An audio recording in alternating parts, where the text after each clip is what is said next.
Alright, hello everyone and welcome back to the channel.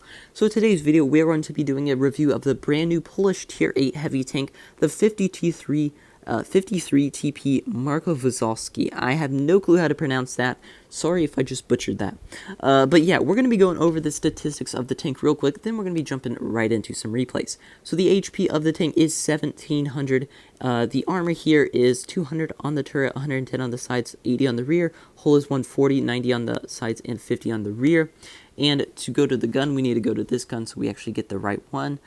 We have an aim time of 4.4 seconds on that and dispersion of 0.384. So a little bit better than the other tanks, but still not the best accuracy by any means. And you'll see what I mean in the replays. 1729 DPM on the tank though, 14.5 second reload. Your penetration on your AP is 225, 265 on your APCR, and 61 on the HE. And you have an alpha of 420 damage, 360 on your APCR, and 550 on that HE. And concerning the mobility of the tank and the gun depression, we have 10 degrees of gun depression, 40 km/h top speed, and 16 in reverse. So we're going to get into some replays now. Let me try to find the right ones. Here we go. Here is the very first replay of the tank we have. And I am actually going to skip through the replay a little bit because, believe it or not, yes, first battle in the tank, Dracula blocks me for no reason for like the first few minutes of the game. Yeah, I don't know why. And actually went to do something because I thought I was going to be stuck here the whole game. And he did leave eventually though, so we do get to go into the battle, and we actually get a quite nice battle for our very first game after getting blocked. And now, as you can see right there, he is trolling and pushing the 45 TP out into trying to get him into the line of fire. So yeah, nice troll here from the Dracula. As well, so I actually think the way to get these trolls to not do it is just you stop moving. You stop moving and they leave, because he could see I just wasn't reacting, I just quit. So, gave him, he got bored and moved on to another person. So maybe I found the secret to countering trolls. But yeah, you can see that Dracula is, you know, not the best player out there. Some of those players that just should not exist in the game. But he is not going to make us lose. We are still going to fight as hard as we can and hope to win. And we are able to get rid of that KB3. So, I'm kind of liking this tank right off the bat. So I do like the tank right off the bat. But, the more and more I played it, the less and less I liked it, kind of. So, the tank, is very good in, situations like this, where you're playing lower tier tanks, and you're hull down, and you're close. And that's about the best situations this tank is in for me, because for me, the armor really was lacking. It feels like it should have so much more armor than it does. The front plate, I was getting pinned every time.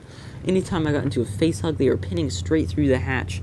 And the gun was really lacking on that reliability. It would derp it into the ground so often, it was quite frustrating.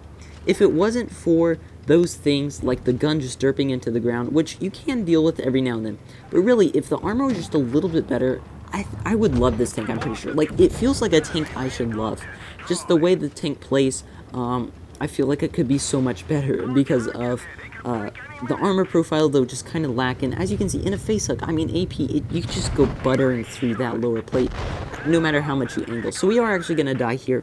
I just wanted to show the first game where I get blocked and everything, and still managed to do 2.5k damage. I mean, you can see it through this replay. You still can do quite well in the tank. I mean, 3 kills, 2.6k damage with the blocking.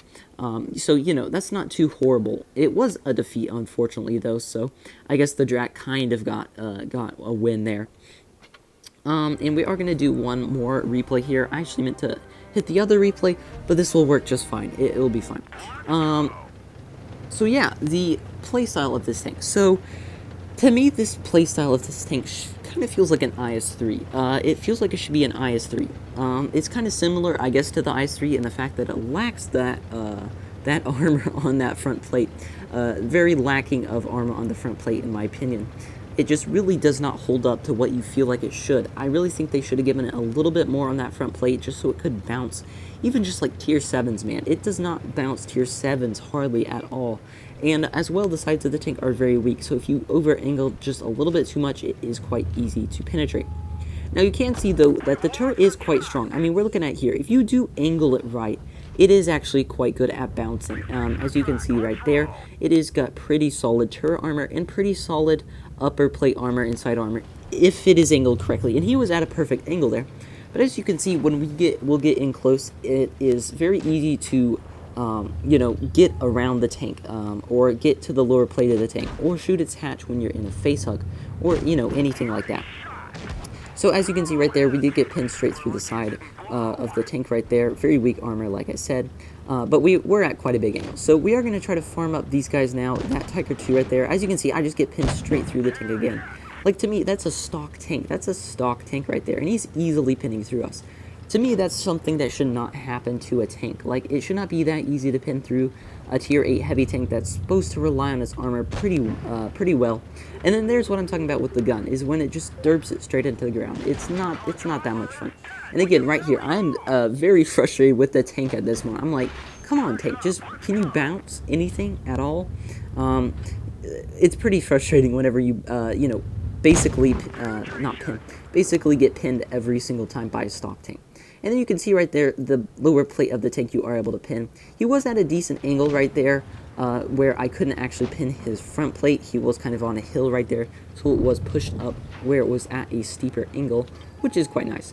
So yeah, generally my thoughts on the tank. It could be much better if, in my opinion, it just had a little bit more armor. I think if it just had a little bit more armor, it would be quite well. Because the gun, you can't rely on quite enough to, you know, rely on that armor. I mean, you can see we still do get bounces in the tank. It can be a good tank. I think I'm just getting very unlucky at the minute. Honestly, I'm probably too harsh on the tank because the teams at the minute are, yeah, they're not good. They are very bad ever since the update. This happens pretty much every update. The teams just get horrible basically every update, and it's very hard to play. So honestly, this tank isn't horrible, but I think it could have been a little bit better if it had a little bit more armor. So that's my general thoughts on the tank. As well, like I said, I think I would be doing much better right now if we weren't in a situation where the teams are horrible, but that's just the reality of it every time there's an update to the game. So yeah, that's pretty much it for my review of the tank. Decent tank. I think a lot of you will do quite well in it, and a lot of you will do quite bad in it. Kind of like me. I'm doing not the best in it, like I said. Here are some decent replays of the tank where the armor actually works okay. As you can see, we've actually bounced 2,000 damage this battle, keeping us alive right there. When the armor works, the tank is good. I will say that. When the armor works, the tank is good. When it doesn't, it's very bad. And it's kind of a 50-50 chance. Like I said, the armor will either work very good or it will work very bad. And now we're just going to be running around the map here. This is in a 2v2 here. I'm going to skip ahead so that you guys do not get bored by this. And then we are in this situation where we are in a 1v2, which, you know, not the best situation to be when you're in a one-shot against two tier 8 medium tanks. We are, spoiler alert, actually going to lose this 1v2 right here, which, you know, shouldn't be too much of a surprise to you by the fact that, you know, we're in a 1v2 as a one-shot. If I was not a one-shot right here, this would have been much, much easier. But yeah, that's pretty much the 53 TP. So let me know your thoughts on the tank down below. If you have the tank already, let me know if you think the tank is, you know, good, if its armor profile is what you expected it to be. Like I said, it does do well sometimes. Like this battle, it does very well. Also, that right there was so unfortunate, very sad. But like when I said, when it does, you know, well, it does well. But when it doesn't do well, it is very hard to play this tank. So yeah, hope you guys enjoyed the review of the tank right here. 3,000 damage right there, 2 kills. We made a valiant effort. Hope you guys enjoyed the video, and I'll see you in the next one. Bye.